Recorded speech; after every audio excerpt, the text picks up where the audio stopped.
So, in today's assignment, I would like you to learn about KKT by doing these homework problems. In the first part, by now you know what a Randall circuit is, right. So, first part I want you to synthesize the spectrum for a Randall circuit with 10 ohm of solution resistance, 20 microfarad of double layer capacitance and 100 ohms for charge transfer resistance. Okay. I would like you to synthesize frequencies in the range of 1 millihertz to 1 megahertz, and although I do not say it explicitly here, you have to do it in log scale, and you probably want to do it in the frequency spaced at 7 frequencies per decade or maybe 10 frequencies per decade. The next part is a little more involved. Okay. I would like you to write a program to do KKT integration. KKT integration goes from 0 to infinity. Of course, you go from low frequency of 1 millihertz to 1 megahertz, that is good enough. Okay. But you have to write the program, you have to write the equation and then write the program to handle that integration. You can use a simple integration like trapezoidal integration or Simpson rule, it is all right. I just want you to try this, and in the KKT equations you will have a case where x minus omega will come in the denominator.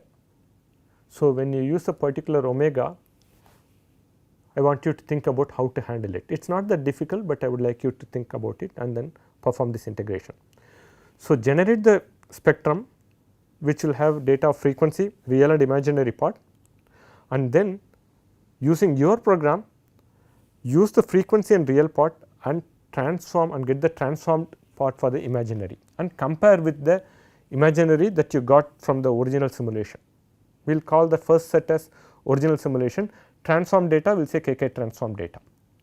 Similarly, using the frequency and imaginary data, integrate this, use this integral equations and then predict the value of real impedance and then compare with this original data.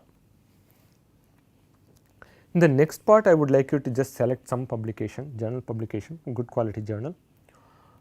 Look at the impedance spectrum. If you have Bode plots, that is good. You should learn how to digitize data. Okay, there are free software available to help you do this. This will be useful not just in this course, in general. So, you should do this. Digitize the data. So, you have magnitude versus frequency and phase versus frequency, or real versus frequency and imaginary versus frequency. Then I would like you to subject this to KKT.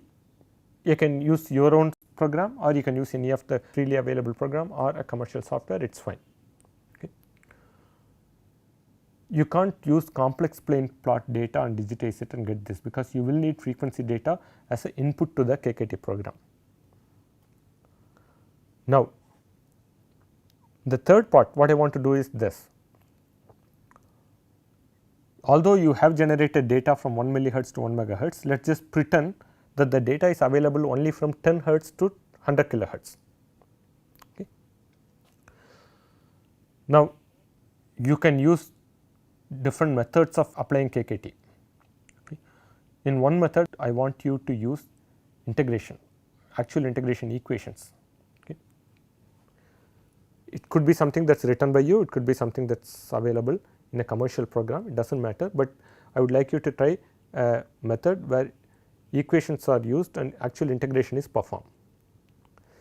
Second, I would like you to try the software linear KKT that is available for free. Okay. Now, when I use a truncated set of data, there is going to be difference based on whether the KKT evaluation is performed by integrating that equations or whether it is performed by using measurement model approach or linear KKT. So, what is the difference? I would like you to actually try and see. Then the one that is taken from commercial sources, I am sorry, the one that is taken from journal publication. Okay. If you use linear KKT versus if you use equations and integration of those equations, do you see any difference? So, this is also helpful for you to learn what is a good way to validate the data. Third part, maybe I was expecting a little more than what I should from most of you, but it is all right. So, generated data, and then I wanted you to write the KKT code and explain how you will handle the case where x equal to omega, because you have a case where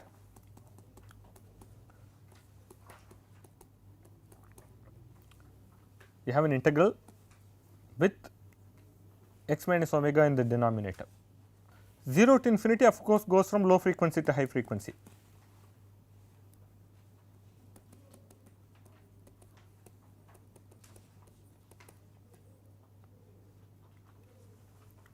So, this you can call it as integrand. There are many ways of handling it. One, if you know the function, you can use L'Hopital rule and get these results, but we do not know the function. We just say that of course, we do know the function because we are generating it here using a particular circuit, but generally you will get impedance data, that is all. If you know the function, you probably do not need to bother about this. We do not know the function, we get impedance data, but given each data you can calculate the integrand at those values. So, if you calculate the integrand as a function of x, it will go like this. At one point you are going to have x equal to omega, you can't calculate it, but you can use interpolation. That is the crudest or simplest way. Okay. Next you can fit it to a curve and then use interpolation, meaning linear interpolation. Fit it to a curve, then artificially say that this can be represented by a quadratic function, and then I will use L'Hopital rule. Fit it to a curve where numerator part is fitted to a curve, denominator is taken, and then you can do this. Because integral can smoothen out some of the fluctuations, even the simplest method will give you a reasonable result. At the end points you will have to use extrapolation. So, when you say x equal to low frequency or high frequency, you will have to use extrapolation. Anything else you will be able to use interpolation, and in all cases it will work reasonably well. If you are not able to handle, that is okay, but I would have liked you to try actual integration. I think only 2 of you tried. Select a journal data and subject it to KKT just for you to have an idea of how to handle when you get your own data. If you reduce the frequency range artificially, saying that we have not taken data at the full range or it is noisy at the low frequency, therefore, we had to neglect it, then linear KKT will give us correct information on whether the data is KKT compliant or not. When you use actual integration, if the low frequency is not low enough, we are not really giving the correct input, therefore, we will not get the correct result. In this case, we have taken a data which is actually KKT compliant, but we will not know it because we are not using the integration properly, we are not giving the limits properly, we are not approximating the 0 and infinity limits correctly. Linear KKT will still handle this case or any other equivalent approach of fitting. Okay. And if you vary the time constant, there will be some variation in the residuals, that is all I wanted you to